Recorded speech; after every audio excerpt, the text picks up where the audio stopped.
This is the third session of the Covenant in Mount Sinai as a model for conversation and rabbinic thought. And back to you, Rabbi Dan Margulies. 2 weeks ago was focused on Exodus chapter 24, Shemot Kaftalet, where Bnei Israel and Moshe are at the foot of Mount Sinai, whether this is before or after or somewhere in the middle of receiving the Torah. There's some kind of sacrifice. There are burnt sacrifices, korban olah. There's peace or free will or barbecue type sacrifice, korban shlamim. There's something that Moshe does with the blood. Certainly half of the blood goes on the mizbeach, on the altar that he constructed there, and the other half of the blood, according to one interpretation, also goes on the mizbeach. Half is for God and half is for the people, and that's what seals the covenant. But the more radical and I think much more interesting interpretation is taking the words of the pasuk literally, perhaps hyper literally, Vayizrok al ha'am, that Moshe threw the blood onto the people. And we were starting to explore that very embodied and very physical symbol of brit, symbol of the covenant in the sacrificial blood being applied to the person's body as a marker of their entry into the covenantal relationship.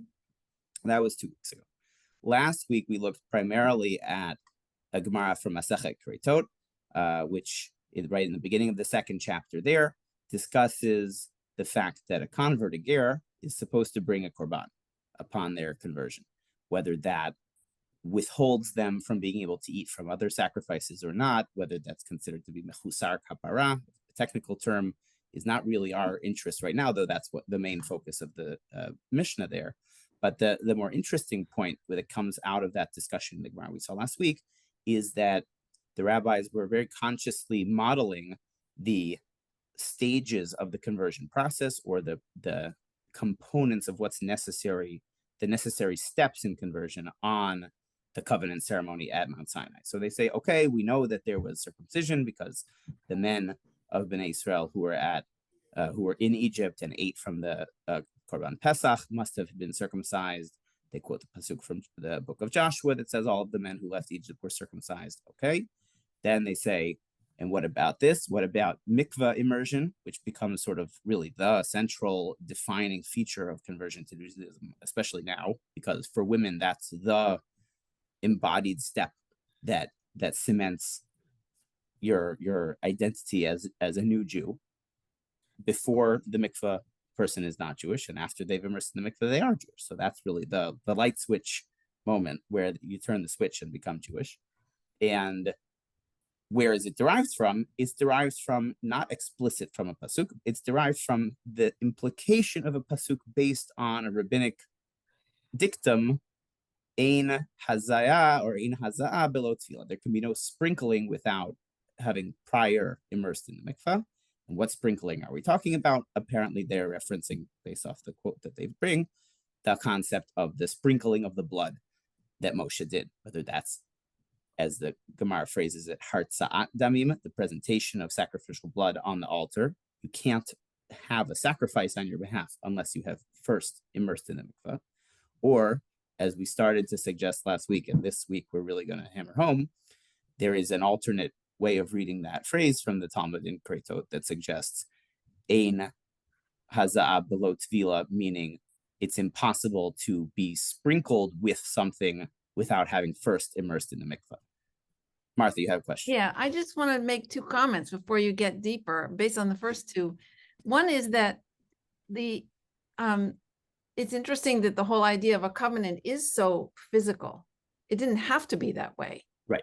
Right. So that's one thing. And the other is that I think for a ger, tying this moment to Har Sinai is really important psychologically, spiritually. So beyond all the other, rabbinic discussion, I think those are 2 really important realities that we can appreciate as human beings. 100%. That's definitely the second point. It's really the thought that I'm hoping to really fully develop and mature, which is that if you had to pick a textual basis for what we call conversion, the rabbis gravitated to the Sinaitic revelation. That is, receiving the Torah as a nation is what makes us as a nation, the Israelite nation, the Jewish people.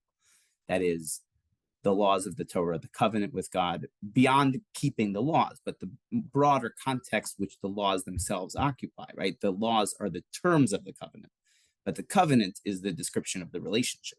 Again, there's obviously much more to unpack there, but that's exactly what we're saying when we're saying a person is joining into this covenantal relationship as a new member of the nation, a new member of the tribe. We're saying they have bound themselves into that breed with God. And then your first point, Martha, exactly what I've been trying to hammer home as well, which is the physicality of that it has to be embodied. It has to be something that you carry a marker of it with you in some sense, or have to feel it on your flesh, is something, again, a very pre-modern idea, but one that I think has a very core intuitive aspect. Yeah. Kayla, you had something you want to say or no? Okay.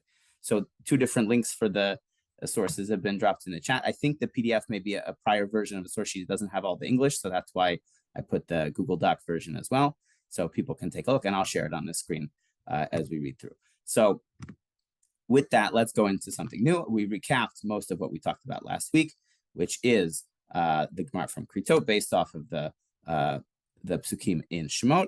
We were talking about the role of sacrifice in the conversion process. We said that the rabbis kind of backed off of the idea of sacrifice. That is, initially they suggest it's one of the 3 core components of what conversion is: milah, tevilah, and hartza'at damim, circumcision, immersion in the mikveh, and sacrificial presentation of blood. And they say, yeah, well, we know that you have to be able to accept converts in every generation. That's based off of a verse from Numbers chapter 15 that says, ledorotechem, for all future generations. And therefore, even if the sacrifice is an important, or even when the temple is standing, a necessary component, it's no longer necessary because we can't do it. So you still have to be able to accept converts nowadays, and they back off that idea. So there's something there about maybe, the pre-temple, the temple Judaism version, and then the rabbinic post-temple version as well. And the other important detail, which we're of course going to get into a lot tonight, is this part here, which is that the difference between the word haza'ah, sprinkling, and hartza'ah, presentation or making acceptable. That is, the phrase that we've seen so much so far is hartza'at damim, the presentation of the sacrificial blood. We're going to see tonight a lot about haza'ah, sprinkling, okay? And of course, like we saw last week, and we developed significantly tonight, ein haza'ah below tvila. There can be no sprinkling without prior mikvah immersion. So we'll take a look at that as well. Just to recap, this is the phrase from the Gemara in Keritot, right? You may enter into the covenant only through circumcision, immersion, and sprinkling of blood. Okay, well, the way the Koran translation here translates hartza'at dam as sprinkling of blood is actually inaccurate, right? It almost begs the question. Hartza'at dam is the presentation of the blood on the altar, classically. But here they've translated it as sprinkling of the blood. Maybe sprinkling on the altar, but that's not really what they're talking about. So let's take a look further. Okay, let's take a look at a Mishnah from Masechet Megillah. This is a Mishnah about which mitzvot can be performed at day and which mitzvot can be performed at night. If it were Purim time, we were talking about Megillah, there's a lot more to say about the history of the mitzvah of reading the Megillah on Purim, but that's not what we're talking about. But let's just look at this Mishnah, which says, Ein korinet ha-Megillah, you cannot read the Megillah, velo malin, or do a circumcision, velo tovlin, or immerse in the mikvah. That's for most types of mikvah immersion. When a woman immerses now for her menstrual period, that is the exception to the rule, and that's when someone does immerse at night. But these are things that are supposed to be during the day. So the standard mikvah immersion is supposed to be during the day. Velo mazin, and also not sprinkling. The sprinkling here seems to be the purification sprinkling of the water of the para aduma. Just as a reminder, in Numbers chapter 19, seemingly very out of place. It seems like it should have been in the book of Vayikra, book of Leviticus, where all the rest of the purity laws are dealt with. But Numbers chapter 19 deals with the preparation of the red heifer, much discussed, enigmatic sort of sacrifice, sort of not. It's a pet topic of mine. I have a lot of theories related to it, but at least now we'll get into one of them, which is the process of preparing the red heifer is as follows. You need to be able to purify people from having come in contact with the dead body or with a corpse.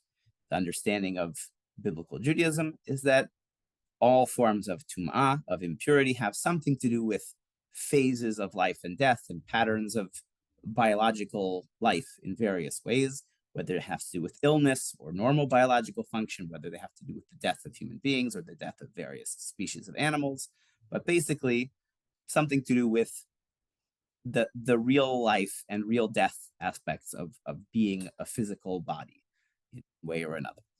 And purification for lower levels of impurity is effected through immersion in the mikveh. As intuitive as it is and as straightforward as it is, washing things with water cleans you off, right? That's what we know. Now, when the rabbis come across something, but not the rabbis, what the Torah says, there are certain forms of impurity or certain kinds of statuses that are very severe, very extreme. Water, it seems like, can't cut it, right? So if we think about how does a regular person become a Kohen, that is the inauguration of the Kohanim that takes place in Exodus chapter 28 and also beginning of Parashat Tzav, Vayikra, Leviticus chapter 8, right? In order to become a priest, you have to get smeared with blood, not just water, right? When a metzora, someone who's basically become a zombie, someone who has such a serious disease that has infected them to such a degree that parts of their body are decaying, right? Gangrenous decay or leprous decay of some kind. To purify tzara'at, to purify this skin ailment, part of the purification is not just water, but blood.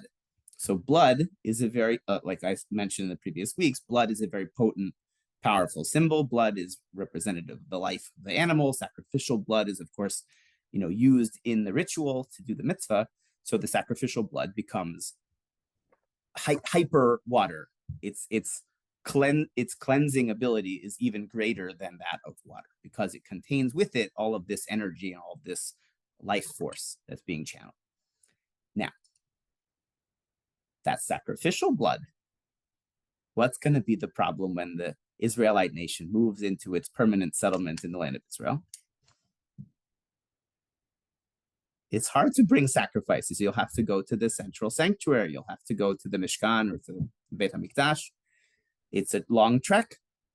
So what you need is some sort of portable and shelf-stable version of sacrificial blood. So how do you make something shelf-stable? Dehydrate it, Have to pasteurize dehydrate it. So what does the Torah suggest? What is the mitzvah of parah adumah at the most basic level? You take a cow that is as red as possible, more blood. You burn it with cedar wood, which is a red wood. You throw in a piece of wool that's been dyed red into the fire. You burn it until it's ash. Do the rules about disqualified sacrifices apply to ashes? No, because the animal has been all burned up and consumed.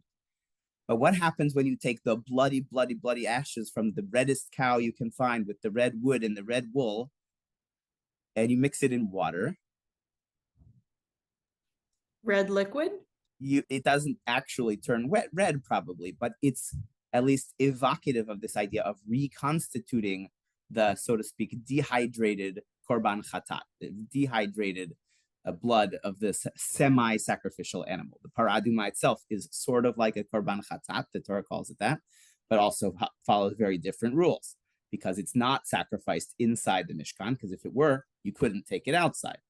So it's meant to be a portable, shelf-stable version of sacrificial blood that you have a powder. It's like Gatorade powder, right? You like keep it in the closet, and when you need to make a Gatorade, you take a scoop of the powder into water and you mix it, right? So what's the halacha from the Torah? You take a little sprinkle of the ash, put it in a jar of water, and then the Kohen can sprinkle it on you to purify you, just as if you were being sprinkled with sacrificial blood that's a potent detergent, even more potent than just using water.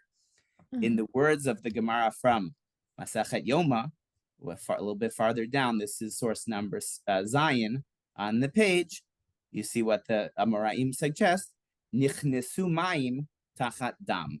Water comes and takes the place of blood. I didn't make this up. Okay? So far, so good? Mhm. Now, what were we talking about? We were talking about the Mishnah in Megillah, which says that you're not allowed to sprinkle the paraduma water during the daytime. Okay. Until sunrise. And all of them, if you did it after dawn, it's post facto kosher, even though the ideal time is after sunrise.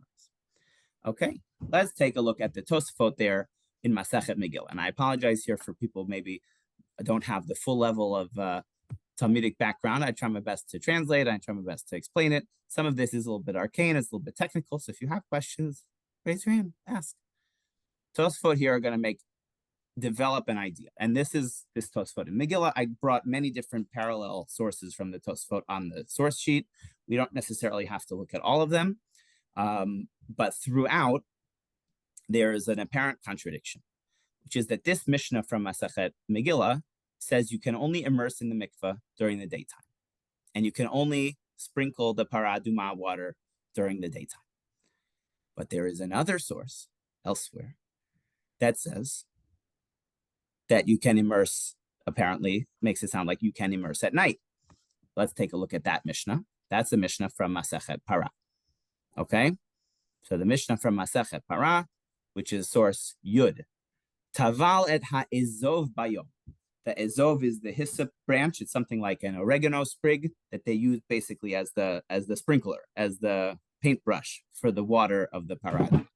If the kohen who's doing the sprinkling dips the ezov branch into the water during the day, vihiza bayom, and he sprinkled during the day, that works. That's effective. Bayom vihiza balayla. What if he dipped it in before sunset, and then the sunset, and now he sprinkles the water on somebody? Or if it was very, very early in the morning, 4 in the morning, before dawn, he dips the ezov into the water. And then by the time he's going to sprinkle it on somebody, the sun has risen. Balayla v'hiza bayom pasul.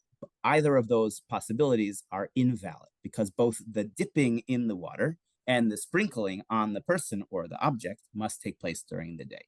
Mm-hmm. Says the Mishnah, this is the last Mishnah in Masechet Parah.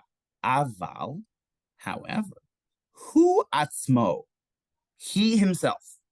Now, who is the he himself? But it says he himself, tovel balayla, can immerse at night, umazev ayom, and sprinkle in the day. She'ein mazin ad shetanetz hachama, because you're not allowed to do the sprinkling except if it's during the day. Vekulan mishasu misha'alam udashachar kasher, and all of them, if they were done once dawn had risen, that's post facto valid. So what's the apparent contradiction between this Mishnah in Parah and the Mishnah in Masechet Megillah? Tosafot love apparent contradictions between Talmudic sources. But can you dip it? Can you do any of this at night? Can you do any of this at night? This Mishnah says, Hu atzmo tovel balayla. He himself can dunk in the mikveh at night. Mm-hmm. But the Mishnah in Masechet Megillah, which was up here, had said, Vilo tovlin. Mm-hmm.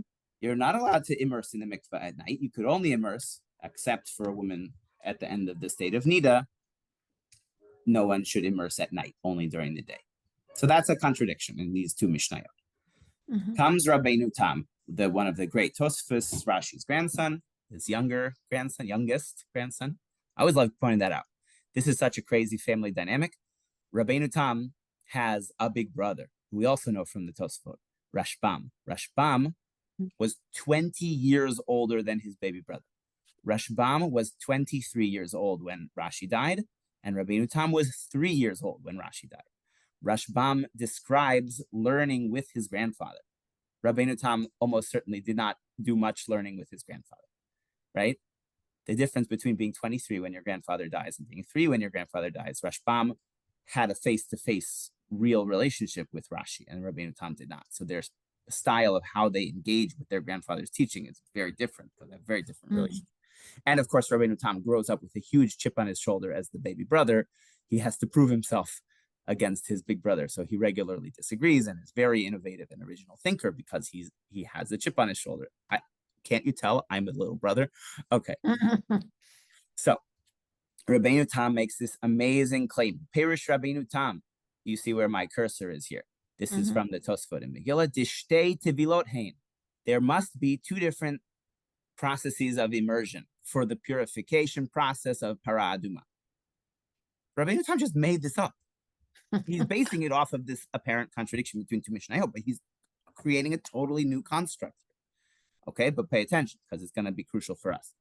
He says, Dishtei tevilot hein. Achat lifnei hahazah. The first time you immerse in the mikveh is before you're going to get sprinkled with para aduma. Kedei lekabel hahazah. What does that mean? What does that mean? Lekabel? So you receive is how you receive, to accept. So you are going to get sprinkled with the water of para aduma. In preparation for that, you must first immerse in the mikveh.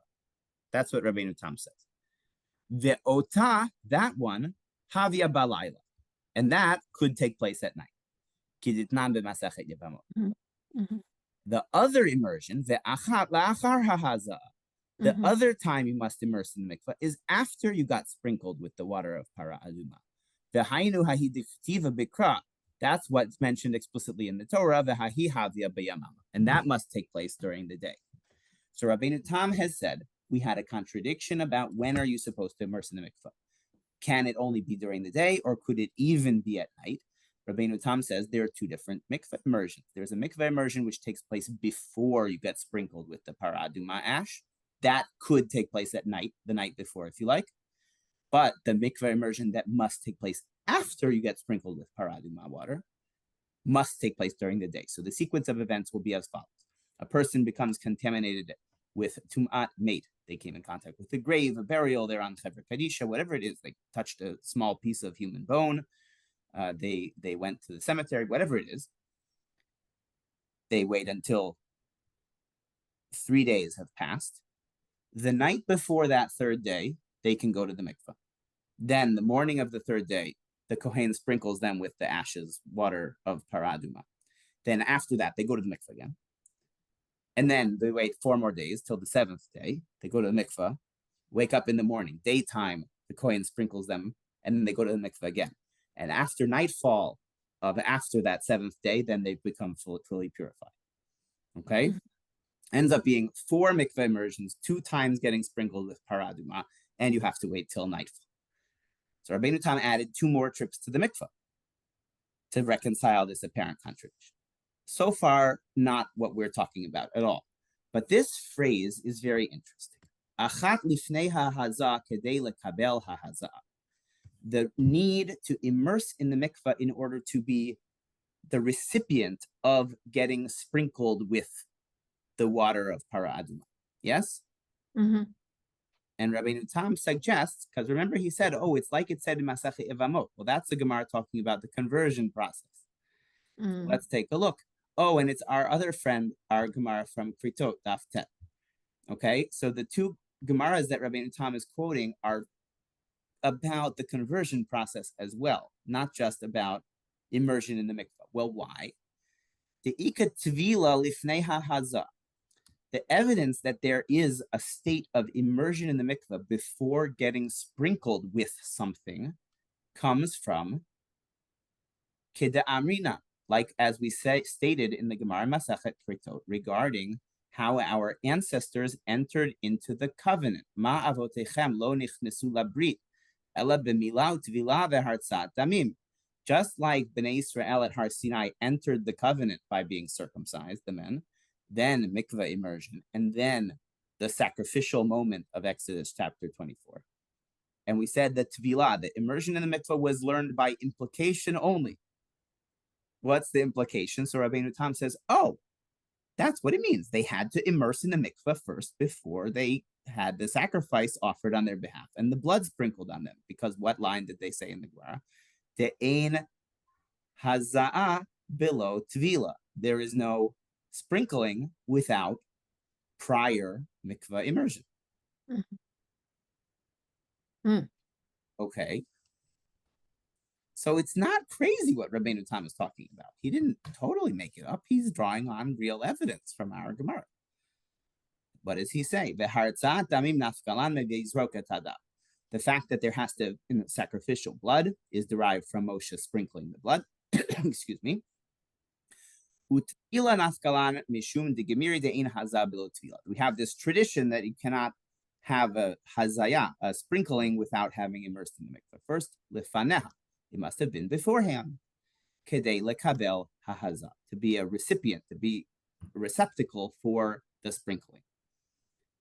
How do we know that they must have immersed in the mikveh at Har Sinai? Because how could they possibly have been sprinkled with blood if they hadn't immersed in the mikveh first to be prepared? Kedei lekabel, in order to be a receptacle, to be ready to receive what gets thrown at you. You need a baseball glove, right? Going to the mikveh first is the baseball glove for catching the covenantal blood of Har Sinai. So far, so good? Yeah. I know this is arcane, but I think it's really interesting. And now the kicker. I don't know why nobody really talked about this before, because it's really in this Tosafot. But it's so radical and so weird that people are, I guess, don't want to talk about it. But what does Tosafot say? I put in bold. The haza'at para, the sprinkling of the water mixed with the ashes of the red heifer, b'mekom ota haza omeret, stands in place of that sprinkling. What is that sprinkling? Ota haza.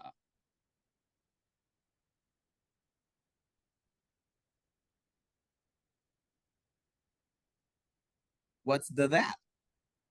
Yeah, I know. What is it? Naskalan me ve'yizrok et hadam.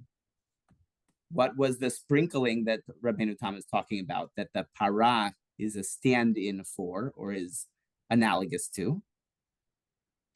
The sprinkling that took place at Har Sinai. Okay. Just like our ancestors at Har Sinai entered the covenant by being sprinkled with the sacrificial blood. Fill in the so too analogy for me, somebody. So too, Well, someone comes to convert nowadays should need to do what? be sprinkled. Yeah. Be sprinkled with haza'at para. They must be sprinkled with the water of paradum. That would make sense. That would be a perfect analogy, right? Alternatively, now we've created an analogy between two very different mitzvot. The process of a non-Jewish person joining the Jewish people and entering into a covenant with God, the brit of being a Jew, and a person who came in contact with the dead and is considered to be impure, restarting their pure existence, as in purifying themselves after contact with the dead. Are those comparable? Conversion to Judaism and purification after coming in contact with the dead? Well, not completely, but you could Certainly, that wouldn't be an argument. actual. You could make an argument that someone who is not exclusively non-Jews, but that someone who's not Jewish could have grown up with Avodah Zarah, and this is all foreign ideas for them. So they really need a radical, Okay. Yeah. So severing ties with your non-Jewish past, in some sense, is like a person leaving behind the impurity of the dead and stepping back into the world of the living. Yes, or something like this. Fair. I think that's fair. Anyone studied the Mishnah Masachet Pesachim? There's a Mishnah Masachet Pesachim, I think it's the 8th chapter, 9th chapter, discussion there about what if a person converts to Judaism right before Pesach? Are they going to be able to bring the Korban Pesach on their behalf? What if they immerse in the mikveh on the day of Erev Pesach while the sacrifice is being offered? So do they have to be Jewish by the time the sacrifice is slaughtered, or only by the time they're going to eat it in the evening? Gets into a whole discussion, Beit Shammai and Beit Hillel, and ends up being the way the Gemara interprets the Mishnah. They say, oh, it's a rabbinic precaution. We don't want people to get confused. But there's a line in the Mishnah which is very evocative. The line in the Mishnah in Pesachim says, haporesh min ha'orla, when a man separates from the foreskin, that is a conversion to Judaism through circumcision, keporesh min ha'kever, is like separating from a grave. Yeah. And that we don't allow you to eat a sacrifice for 7 days. You have to undergo, apparently, a purification. So again, like I said throughout this year, this is not halakha l'maaseh, it's not practical halakha in any means. But I think there are hints and vestigial elements or theoretical elements of something else was going on in how, at various stages, the rabbis conceptualized the process of conversion that ended up not becoming the halakha, but were certainly part of the rabbinic conversation. Okay, so let's continue. Look at another place where the Tosafot mentioned this. In Masachet Yevamot, this is the classic sugya in the Gemara about the process of conversion. Okay, and they're talking about exactly Vayikach Moshe et Hadam Vayizrok al Ha'am. Moshe took the blood and threw it on the people. Ugemiri, and they have a tradition. De'ein haza'a bilo tefillah. There can be no sprinkling without mikvah immersion. Right, that's where they derive the concept of mikvah immersion for conversion. Okay, this is source Dalet from the Gemara Masachet Yevamot. Yeah, and let's take a look at what the Tosafot there say in Yevamot. This is generally true about Tosafot. When you study Tosafot across Shas, very often, because the different Tosafot on different tractates of Talmud were edited by different rabbis and pieced together at different times, sometimes there will be similar ideas in different tractates where some of the same conversation comes up, and you sort of have to track down the parallel comments of Tosafot, where do they talk about the same sugya from different angles? If this one is being used to challenge this other one, well, maybe they talk about it in both places, or maybe only one place, or maybe they're different versions. There's a lot of fun things to do with Tosafot when you get into the weeds there. So let's take a look at this Tosafot. This is Tosafot from Yevamot. De'ein hazah below tefillah. There can be no sprinkling without prior mikvah immersion. Mefarish Rabbeinu Tam, like we saw before, explains as follows: below tevilah lifnei hazaya. There is no, it cannot be that you receive the sprinkling without having first gone to the mikvah. Kedei lekabel hazah, to receive the sprinkling. Okay, Kedamar Perak Arba Mefusrei Kapara from the same Gemara from Masachet Keritot. Ma avoteinu lo nichnesu labrit ela b'milah utvilah vehazaat damim. I put it in bold with an exclamation point. What did the Gemara in Keritot actually say? And I even checked the Hachigar Sinan website to make sure there aren't any alternate textual witnesses in the manuscripts of Talmud that we have access to now. But maybe Tosafot had a different version, but we don't have evidence of it. What does the Gemara in Keritot actually say? B'milah tvilah vehartzaat damim. The sacrificial presentation of the blood on the altar. The less embodied, less visceral meaning. You have to bring a sacrifice when you convert. How does the Tosafot, how does Rabbi Tam quote that Gemara here? A misquote or an alternate version of the text or a variant reading of the text? Haza'at damim, the sprinkling of blood. Okay? That's a very different concept, because remember, for Rabbi Tam, the sprinkling of the blood, not like Rashi in the Chumash that we saw 2 weeks ago. The sprinkling of the blood means sprinkling blood on people. Yeah. Okay. So Rabbeinu Tam says, in order for the people to enter the Brit, getting sprinkled with blood by Moshe, they had to go to the mikveh first. That's how he reads the Sugya in Keritot.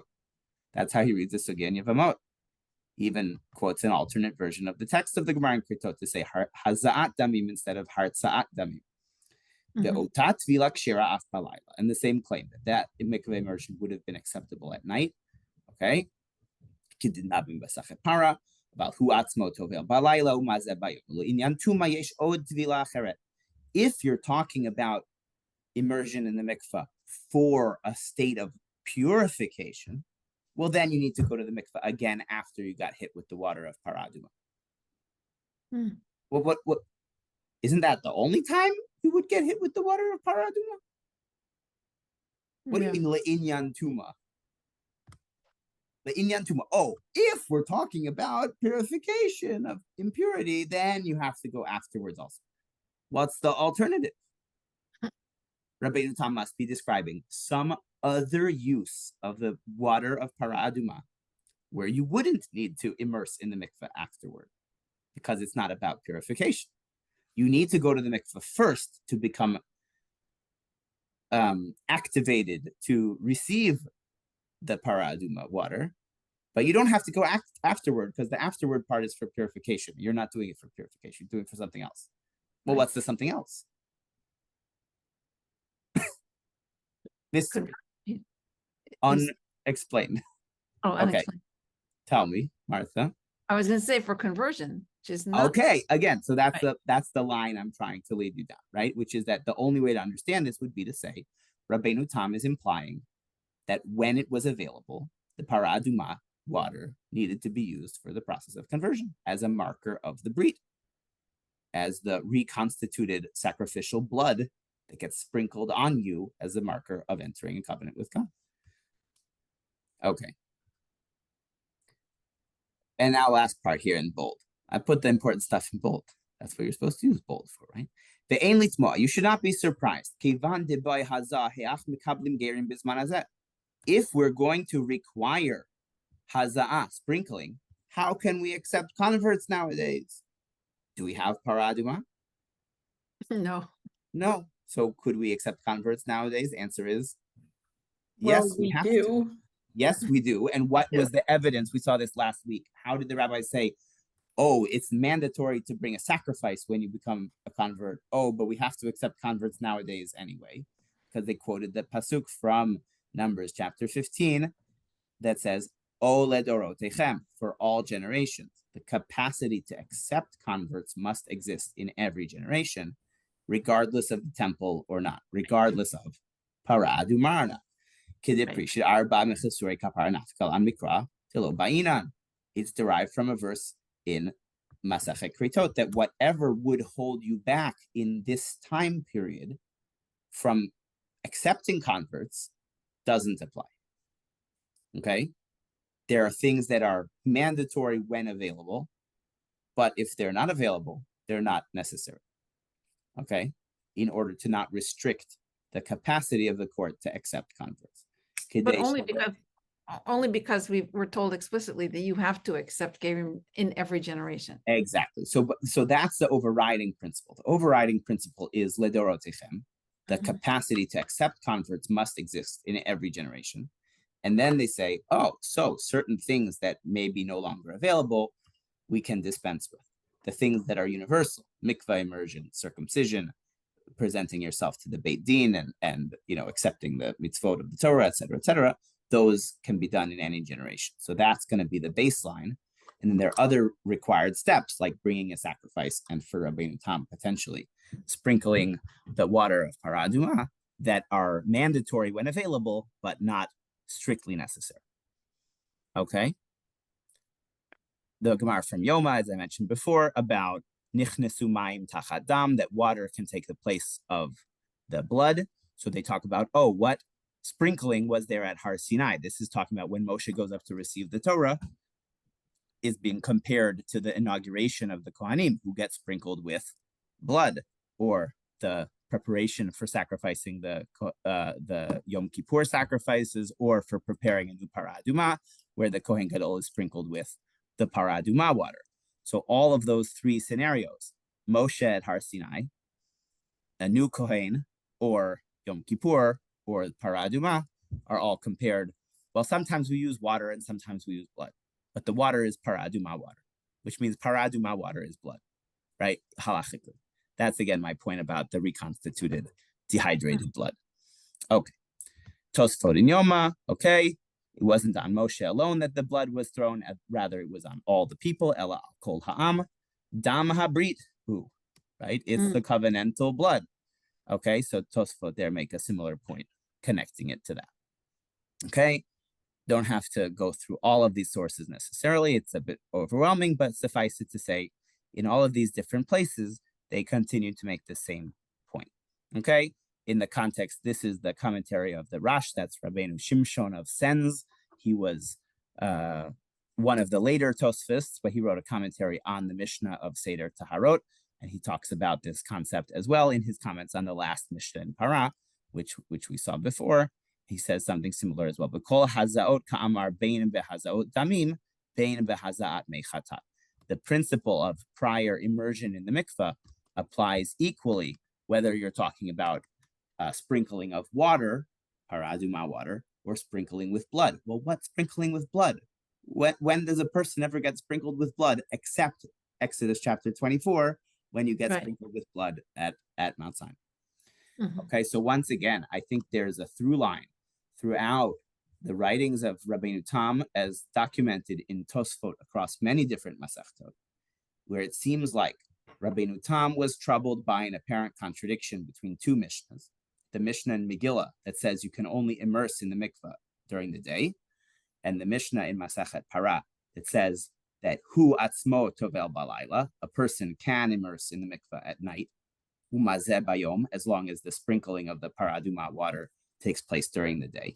Rabbeinu Tam drew on that apparent contradiction between those two Mishnayot, as well as other Talmudic sources that we've seen from Yevamot Memvav, from Keritot Tet, and other places as well, to develop this theory, which I've been leading you down the past few weeks, that apparently, if we take that literal reading of the covenant ceremony at Mount Sinai, that the blood was sprinkled on the people rather than just on the altar, if we take the understanding that sacrificial blood is a marker of a covenantal engagement between a bunch of people dropping out.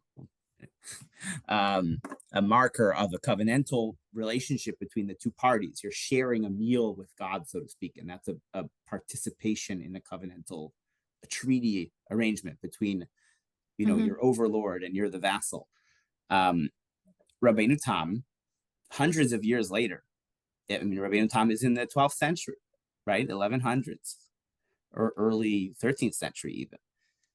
He's almost 2,000 years, more than 2,000 years after the Torah was given, is still developing and drawing upon those little vestigial hints here and there to piece together this whole other concept of conversion to Judaism, which nobody else seems to care about or reference, which is that besides circumcision, which of course is a marker of brit, going back to Genesis chapter 17, and mikveh immersion is almost secondary. It's in a service of dam habrit. What's the dam habrit? The sacrificial blood of the covenant at Mount Sinai, that in later generations was meant to be perpetuated or replicated with the water of paraduma. Because, you can't have to go to Jerusalem to convert. You can't have to have a temple to convert. We have other hints throughout Talmud that apparently some communities retained the paraduma ashes for at least a number of generations after the temple was destroyed and continued to use it for purification, which is a separate interesting topic. So Rabbeinu Tam develops this theory, number one, that there are two different mikveh immersions related to paraduma, one before you get sprinkled and one after. Number two, that it has something to do with conversion, because the story that they draw upon as the exemplar of conversion is the covenant at Mount Sinai, where one way of reading the psukim is that Moshe threw blood on the people. They got splattered with blood. And Moshe said, Zeh dam habrit, this is the blood of the covenant, right? So there's something very powerful and very resonant going on here. And it's a whole other model of conversion that is drawing upon a symbol, a very potent symbol, a symbol that is tied up in notions of purity and impurity, notions of blood and brit and life force of the animal, and what it means to have a temple, and what it means to have the Kohen as your representative and your initiator into the process, right? Who mediates the process? The conversion process of the rabbis without paraduma is the court, is the Beit Din. Who sprinkles the blood of paraduma has to be a Kohen. So that could also be a shift after the destruction of the temple, taking authority away from the priests and toward the rabbinic leadership instead to the court. That's another piece that just clicked for me. So there could be so many different little nuggets of this where it's like either they're trying to suppress or subvert something that had been in existence, or it was an idea that sort of was very vestigial and existed in the shadows, but was never really fully developed textually. And then comes Rabbeinu Tam hundreds of years later and sort of resuscitates it. But then even after him, only a couple of Achronim have mentioned it from what I've seen. And even then, relatively briefly. I didn't bring them on the sheet for you, but a couple of the Achronim in the early modern period references. So again, it's in the Tosafot. It's not like I didn't make it up. Rabbeinu Tam made it up. So first of all, I would love to hear your reactions to this. I'm taking you down, very barely charted waters here. This is an underexplored area of research. I haven't written it up yet for public consumption, so you're the first audience who's really heard it from me. I will warn you, my dear colleague, friend, and chavruta of many years, Rabbi Dr. Avram Chaim Schwartz, called this, when he first heard me explain it to him, Dan's wrong idea. So certainly you should be taking this with some amount of a grain of salt. But what do you think? Is any of this compelling? Is any of this interesting? Does it give you new perspectives on what conversion is, or what Har Sinai was, or what a Brit is, and what Shavuot is, of course, because Shavuot is simultaneously about both conversion and receiving the Torah at Har Sinai and entering into the Brit, Haseh v'Nishma, receiving the Torah, etc., etc. So one thing that strikes me is that the Chumash itself is silent about process. Yeah. And does not mention conversion explicitly at all. Right. Right. But says you have to be able to accept converts in every generation, but not how do you do it? When should you do it? Even though Chumash is replete with ceremonies and process, right? And leaves it to, I guess the whole idea is that handing it to human hands to figure this out. And it's interesting that the conversation continues for centuries. Yeah. But are there similar conversations around the fact that conversion for women is handled a little bit differently? Definitely that's discussed in Yevamot. There's that whole discussion. I have it on the sheet today, but we didn't really get into it because it's not our main topic for tonight. Yeah. But part of the debate between Rabbi Eliezer and Rabbi Yehoshua in the Gemara Masachet Yevamot there, Yevamot Memvav, if you want to go, look at it more in depth, is that obviously circumcision is a physical embodied process that is very clearly tied to Jewish identity for men. And then they said, but what about all of the women, right? Half of the Jewish people, of course, the women stood at Har Sinai, the women received the Torah along with, and so, well, what is the symbol of Jewish identity and the Jewish body for women? They sort of are grasping at straws a little bit. Professor Shia Cohen has a book which I've flipped through a little bit, but never read the whole book. But Professor Cohen discusses in a fascinating way. The title of the book is "Why Are Jewish Women Not Circumcised?" I think, and obviously is not a reference to. So he has his framing is that he has what he calls the two paradoxes of circumcision as a marker of Jewish identity. There's what he calls the Ishmael problem and the Sarah problem. The Ishmael problem is that when you study Breshit, of course, right, Avraham and Yitzchak are circumcised and they're the bearers of the Brit, of the covenantal family. But Ishmael is also circumcised and he is not the heir of the Brit, right? So the Ishmael paradox is you can be circumcised and not part of the Brit.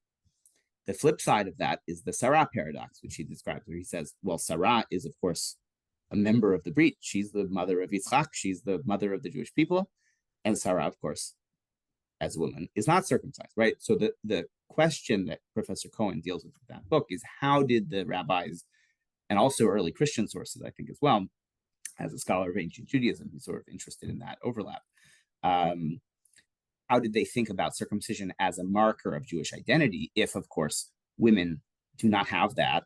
And then the question is, what do women have in place of it? Or is it not necessary for, how did they conceptualize that, that disparity?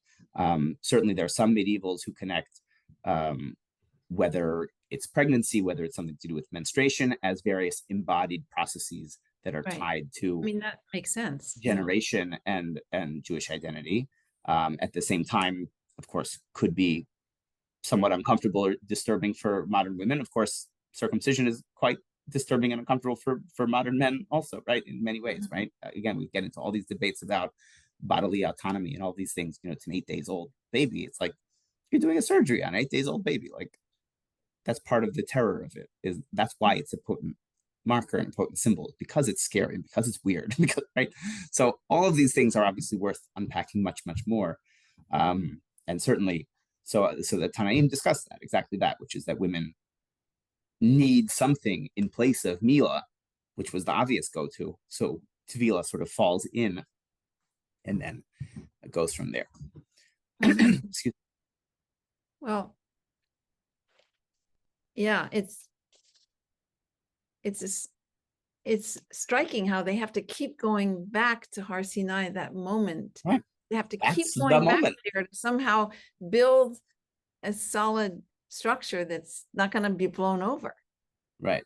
To make that. I think, again, like often, you sort of have to think like, if you were creating something from scratch and you have the Torah as precedent, what are you drawing upon as your textual basis? How do you, as, again, at least the understanding of Torah Shebaal Peh that I've learned and that I've been taught by my teachers, and I learned it from the Rambam, is a certain percentage and certain processes of the oral tradition, the oral Torah, are of human innovation. Human beings read the Torah and interpret it and apply it and understand new ideas and maybe even come up with things on their own, but they connect it to the words of Torah.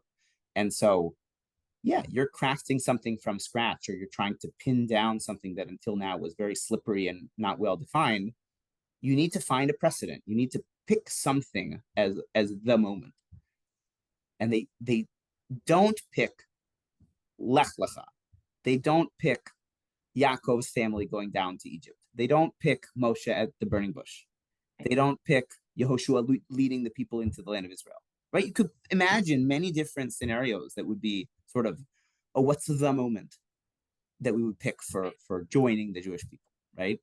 The birth of Yitzchak, the birth of Ishmael, or whatever, the marriage of Rivka and Yitzchak, right? You could imagine so many different scenarios to pick. And they didn't tie it to Avram and Sarah either. Certainly not, right? Which is interesting, because. And yet, and this is, again, a matter of much discussion, much debate. For example, this is something that Professor Yeshayahu Leibowitz was very vocal about, a certain interpretation of the Rambam, which is probably not necessarily the right way to read that Rambam, but it's interesting in its own right, which is the Rambam in one place says, when he's talking about the laws of circumcision, well, where they derive from, he quotes all the psukim from Breshit, right? God commanded it to Abraham. In another place, when describing the mitzvah of Brit Milah, quotes the pasuk from the beginning of Parashat Tazria in the book of Leviticus, Vayikra. It says, "Ubayom hashimini yimol basar lato." On the 8th day, he will circumcise the flesh of his foreskin. And he says, yeah, that's because things that were revealed to Abraham back in the book of Breshit, that's not the Torah. That's God talking to a guy. The Torah, the 613 mitzvot of the Torah have to be from Har Sinai to Moshe. That's part of the Rambam's polemical view against Islam about the supremacy of Moshe as a prophet and things like that. So that's really fascinating. That is, what makes law, what makes halakha law in Judaism? Is it the revelation at Sinai? Is it prophetic revelation in general? Is Abraham on the same caliber as Moshe or not? What about Sarah? The rabbis tell us Sarah was a better prophet than Abraham in certain ways, right? So again, get into the weeds with some of this, and all of a sudden you're muddled again. But picking the moment of standing at Har Sinai as the moment you become a Jew is very powerful for so many reasons. Yes. Each individual Jew heard God's voice themselves. It was unmediated, right? And right, Judith Plaskow has her book, A Feminist Critique, standing again at Sinai, right? Which is a whole discussion about, well, the women did stand at Sinai along with the men, right? Women were equal partners in the revelation, right? So that's, again, a crucial component of that, as opposed to Moshe on the mountain, God speaking to Abraham or Yitzchak or Yaakov, where there were these personal relationships with God, where we don't hear as much about the imahot. Sarah, we have a little bit. Rivka, we hear a little bit. Rachel and Leah, very little. Not Miriam, certainly isn't. Miriam has some, and it's also not so explicit exactly what was going on with Miriam, right? Miriam is a favorite character of mine too. I have a lot of stuff about Miriam. But yeah, like, again, what are you going to pick? I don't know. Put your baby in a basket in the river. That's how you becomes Jewish, right? Right. Or whatever. So yeah, it's interesting.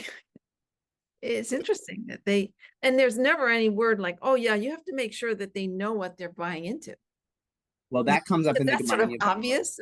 Yeah. So that comes up in the Gemara Yevamot, which we definitely did not have time to talk about in this series, but sort of the technicalities of the modern conversion process are much more drawn out of that Gemara, where it talks about the court has to inform the potential convert of the different mitzvot and make sure that they're educated about at least some of the mitzvot, and they have to make sure, some of the easier mitzvot, some of the harder mitzvot, some of the challenges of Jewish identity in a world where anti-Semitism or the third century equivalent of anti-Semitism exists, right? They say, don't you see how beleaguered and oppressed the Jewish people are in history? We're a small nation. We don't have autonomy, et cetera, right?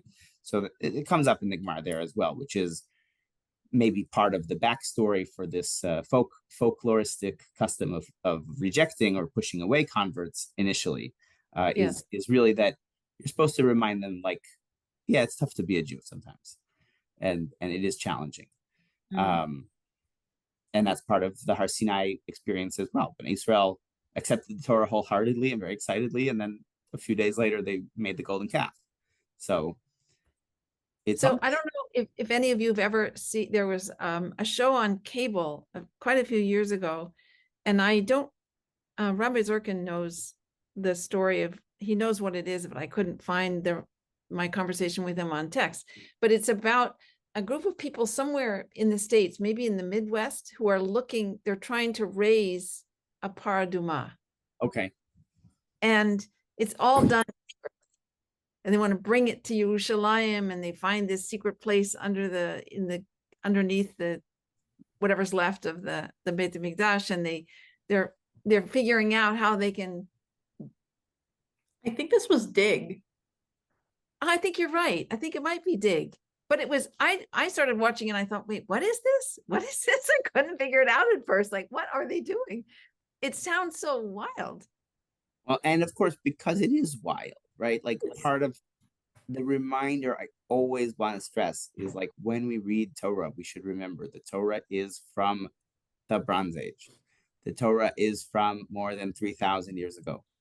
And it's obviously written with eternal messages for us. And it's also written in a way that would have been reasonable and meaningful symbolism and metaphor and religious symbolism for the people of that time period. And thinking about, oh, you take the reddest cow you can find and you burn it and grind it up into a powder, to us sounds like the most bizarre nonsense. And throughout the generations has seemed like bizarre nonsense. But if you really try to go back in time, you're like, oh, this is a very practical solution to a very clear problem that the laws of the Torah have put a restriction around the norms of sacrifice. Like, as soon as you realize that, like, the pieces just sort of fall into place. I think Jacob Milgram is the one who has an article about that initially, and obviously there's one, but we ran out of time. Anyway, thank you so much, all of you, for joining and for coming down this strange journey with me. Thank you, Kayla, for being the moderator and organizing everything, being amazing on logistics. Yeah. Come back and do some more. That's all I can say. Yes, good. Right? Yeah. Well, thank you, Rabbi Dan. It's a pleasure to have this series and this fun take and this interesting take on the Paraduma, especially for today's class. I do want to highlight there is a One More Sfira Zman class starting up. You can sign up for that at drisha.org/classes. Thank you for joining us for this past series. It's been great learning with all of you. Thank you very much.